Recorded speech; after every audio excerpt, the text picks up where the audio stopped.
sama xalaat mooy c'est triste que li ko dal ko parce que bon peut-être que dafa feebaroon paala et cetera mais munoon génn àdduna këram je considère que c'est une honte musiba la comme ni ko jaraaf Youssou Ndoye waxee sànq mu ne lii musiba la ci Sénégal dëkku teranga la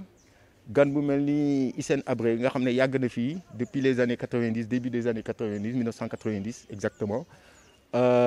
toog fii presque 20-30 ans ñu bëgg ko tuumal ci ay affaires yoo xam ne ça s'est passé il y a 30 ans c'est triste parce que ku mel ni moom su fekkee ne dafa feebar dañ ko war a bàyyi mu ñibbi këram bi mu nekkee fii defu fi dara lu bon am na fi ay mbokk am na fi ay doom ay sët tout ça am na ay doom yu sëy fii ay sët yu sëy fii et cetera kii sénégalais la quoi te Sénégal dëkku teranga la donc nous on est complètement nous ses voisins on est absolument déçus parce que ñun dañu doon espérer comme la dernière fois bàyyi woon nañ ko mu génn du sous corona pour mu ñëw toog quelque temps këram ça s'est bien passé on était en train d'espérer bi ñu déggee ne dafa xaw a souffrant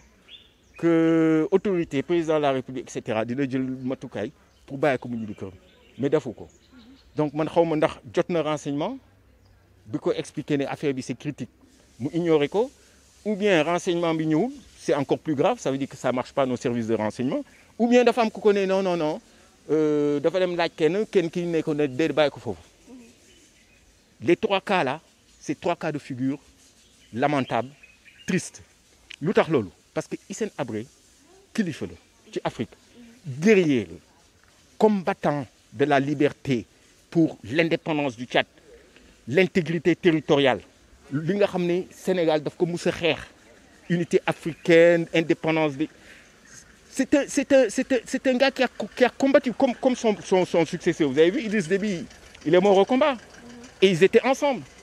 ce sont c'est des ñii ay góor lañu ay guerrier lañu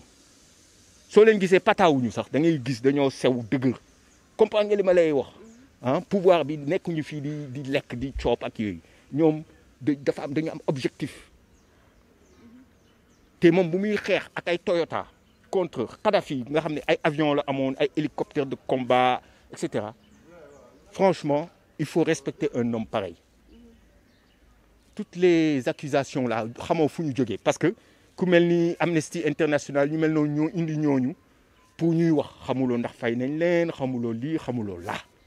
ñooñu soo xoolee dans le monde entier en général toujours suñu buggee toroxal benn leader africain ñoom ñooy njëkk dugg ci commencer campagne de dénigrement ok impérialistes yi mënuñu ñoom fu ñu jaar dañ ko yàq Afghanistan mu ngi fi Irak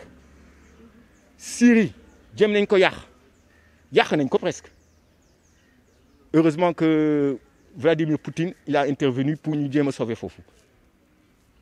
Libye avec la complicité de Ablaye Wade détruit lan mooy résultat bi Mali dafa daanu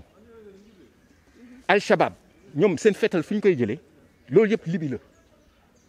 ok donc avant ñuy accuser Hissène ci loo xam ne c'était il y a 30 ans 40 ans lu tax suñu gars yi fii ils ont pas fait du zèle pour jàpp par exemple Tony Blair moom day ñëw fii lu tax suñu service de police jàppuñu ko dafa bokk ci ñi nga xam ne dañuy yàq Libye lu tax jàppuñu gars yi boobu lu tax am na ñu bëri yoo xam ne lañ war a jàpp même George Bush États-Unis am na ñoo xam ne dañu bëgg George Bush ñu yóbbu ko tribunal parce que am na ay américains yu bëri yoo xam ne dee nañ Afghanistan wala Irak soi-disant pour des armes de destruction massive inexistantes donc ñoom dañu dee pour rien vous comprenez c'est pour ça que je suis pas d'accord c'est pas parce que je suis son voisin c'est pas parce que dañoo nekk ay voisins que bugguma gëm ne il est coupable non parce que je sais qu'un président de la République c'est pas lui qui fait il y a tout un système c'est comme ici gars yi naan way président bi deful lii deful laa donc toujours di wax président joobam dafa limité président dafa am administration bu koy liggéeyal ok donc ils n'ont qu'à aller voir avec les gars qui faisaient la police à l'époque etc mais à son âge il était d'abord un réfugié politique au Sénégal on ne devait pas accepter de jouer ce rôle-là maintenant ça veut dire que le Sénégal c'est le laquais de l'impérialiste parce que man ñi ma dégg ñuy kaas c'était des hommes blancs, des organisations européennes ou américaines. C'est eux qui étaient en train de gueuler. Après, ça a duré des années, ils ont pu trouver 2 pelés, 3 tondus ici, des négros de service, pour venir dire oui, j'ai été victime. Bon, tu as été victime. Est-ce que c'est Hissène Habré qui est venu te gifler? C'est lui qui t'a punché? C'est lui qui t'a égorgé? Non. C'est quoi ces histoires? Donc moi, je suis complètement déçu. C'est-à-dire que moi, j'aurais été président de la République. Léopold Sédar Senghor aurait été président de la République.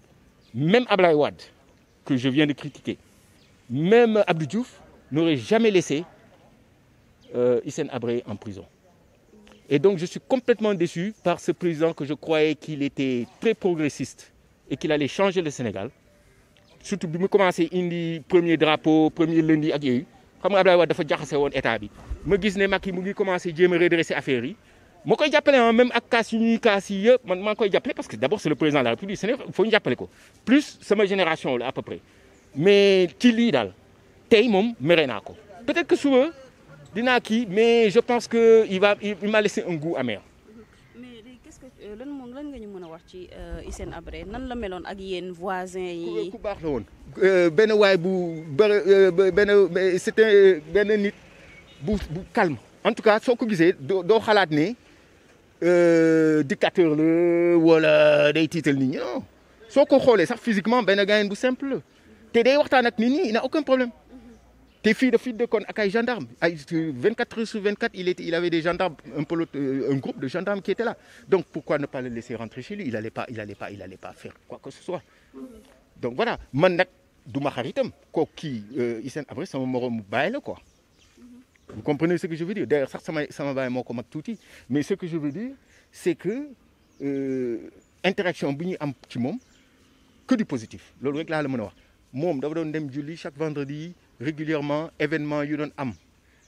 dafay dem dans la communauté ici bariwul woon ay tànk diggante jabar bi ak jabar bale jeex na